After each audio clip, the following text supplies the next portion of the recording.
Let me fix my hair a little bit. This is Dr. Annette Feravich. I am the teacher, and we are here in the reading room. And we are on chapter 11 of the series, a series of unfortunate events by Lemony Snicket. Although I think that that is a pseudonym, a fake name. And the book is The Reptile Room. This is book number 2 in his series of unfortunate events. And if you hadn't seen the picture there,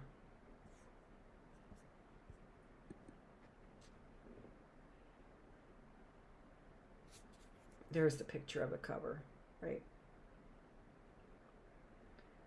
There's that Sonny chomping on whatever that Sonny's chomping on, a snake tail, right? Looks like a dragon.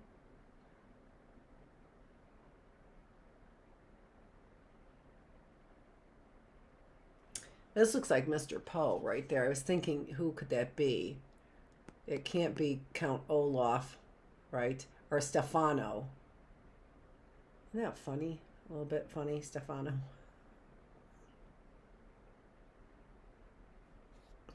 Okay, and then here is Violet and Klaus. Chapter 11. Meanwhile, back at the ranch, we used that expression before, didn't we? They did. Violet was upstairs surveying her bedroom with a critical eye. She took a deep breath and then tied her hair in a ribbon to keep it out of her eyes. Remember, that's when she's thinking.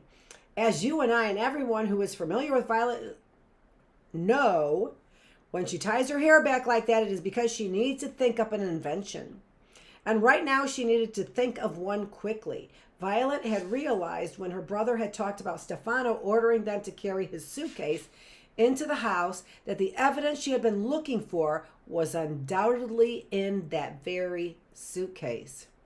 And now, while her siblings were distracting the adults in the reptile room, would be her only opportunity to open the suitcase and retrieve proof of Stefano's evil plot.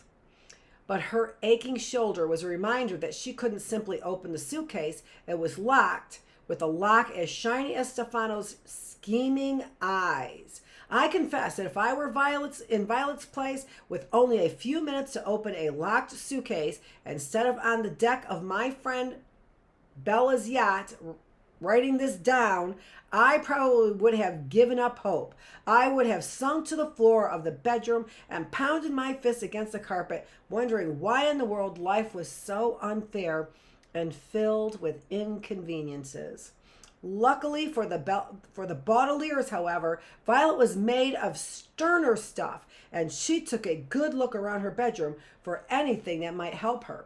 There wasn't much in the way of inventing materials. Violet longed for a good room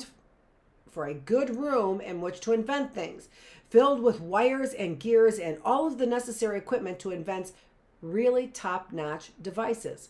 Uncle Monty was in fact in possession of many of these supplies, but to Violet's frustration as she thought of this, they were located in the reptile room. She looked at the pieces of butcher paper tacked to the wall where she had hoped to sketch out inventions as she lived in Uncle Monty's house. The trouble had begun so quickly that Violet had only a few scribblings on one of the sheets which she had written by the light of a floor lamp on her first night there. Violet's eyes traveled to the floor lamp as she remembered that evening, and when she reached the electric socket, she had an idea. We all know, of course, that we should never, ever, ever, ever, ever, ever, ever, ever, ever, ever. Want me to read it? Want me to read it? Ever, ever, ever, ever, ever, ever, ever, ever, ever, ever, and it goes on. Ever, ever fiddle in any way with electric devices. Never. There are 2 reasons for this. One is that you can get electrocuted, which is not only deadly, but very unpleasant. And the other is that you are not Violet Baudelaire one of the few people in the world who know how to handle such things. And even Violet was very careful and nervous as she unplugged the lamp and took a long look at the plug itself. It might work. Hoping that Klaus and Sonny were continuing to stall the adults successfully, Violet wiggled the two prongs of the plug this way and that until at last they came loose from their plastic casing. She now had two small metal strips. Violet then took one of the thumbtacks out of the butcher paper, letting the paper curl down the wall as if it were lazy. With the sharp end of the tack, she poked and prodded the two pieces of metal until one was hooked around the other, and then forced the thumbtack between the two pieces so the sharp end stuck straight out. The result looked like a piece of metal you might not notice if it lay in the street, but in fact what Violet had made was the word crude here means roughly made at the last minute rather than rude or ill-mannered. Lockpick. Lockpicks, as you know, are devices that work as if they were proper keys, usually used by bad guys to rob houses or escape from jail. But this one was one of the rare times when a lockpick was being used by a good guy. Violet Baudelaire. Violet walked quietly back down the stairs, holding her lockpin in one hand and crossing her fingers with the other. She tiptoed past the enormous door of the reptile room and hoped that her absence would not be noticed as she slipped outside. Deliberately averting her eyes from Dr. Lucafont's car to avoid catching even a glimpse of Uncle Monty's body, the eldest Baudelaire walked towards the pile of suitcases. She looked first at the old ones belonging to the Baudelaires. Those suitcases contained, she remembered, lots of ugly, itchy clothing that Mrs. Poe had bought for them soon after their parents died. For a few seconds, Violet found herself staring at the suitcase, remembering how effortless her life had been before all this trouble had set upon them, and how surprising it was to find herself in such miserable circumstances now. This may not be surprising to us because we know how disastrous the lives of the Baudelaire orphans are. But Violet's misfortune was constantly surprising to her, and it took her a minute to push thoughts of their situation out of her head and to concentrate on what she had to do. She knelt down to get closer to Stefano's suitcase, held the shiny silver padlock in one hand, took a deep breath, and stuck the lock pin in the keyhole. It went inside, but when she tried to turn it around, it scarcely budged, only scraped a little in the inside of the keyhole. It needed to move more smoothly or it would never work. Violet took her lockpick out and wet it with her mouth, grimacing at the stale taste of the metal. Then she stuck the lockpick into the keyhole again and tried to move it. It wiggled slightly and then lay still. Violet took the lockpick out and thought very, very hard, retying her hair in the ribbon. As she cleared the hair from her eyes, though she felt a sudden prickle on her skin, it was unpleasant and familiar. It was the feeling of being watched. She looked quickly behind her, but saw only the snake-shaped hedges on the lawn. She looked to the side and saw only the driveway leading to Lousy Lane. But then she looked straight ahead through the glass walls of the reptile room. It had never occurred to her that people could see through the reptile room's walls as clearly as they could see out. But when she looked up, Violet could see through the cages of the reptiles the figure of Mr. Poe leaping up and down excitedly.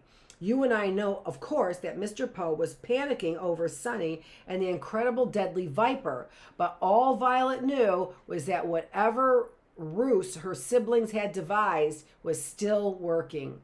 The prickle on her skin was not explained, however, until she looked a little closer, just to the right of Mr. Poe, and saw that Stefano was looking right back at her.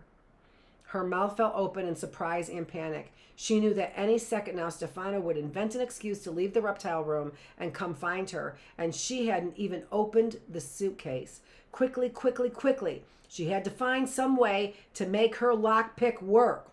She looked down at the damp gravel of the driveway and up at the dim yellowish afternoon sun. She looked at her own hands smudged with dust from picking apart the electric plug, and that's when she thought of something. I haven't been recording. Ugh.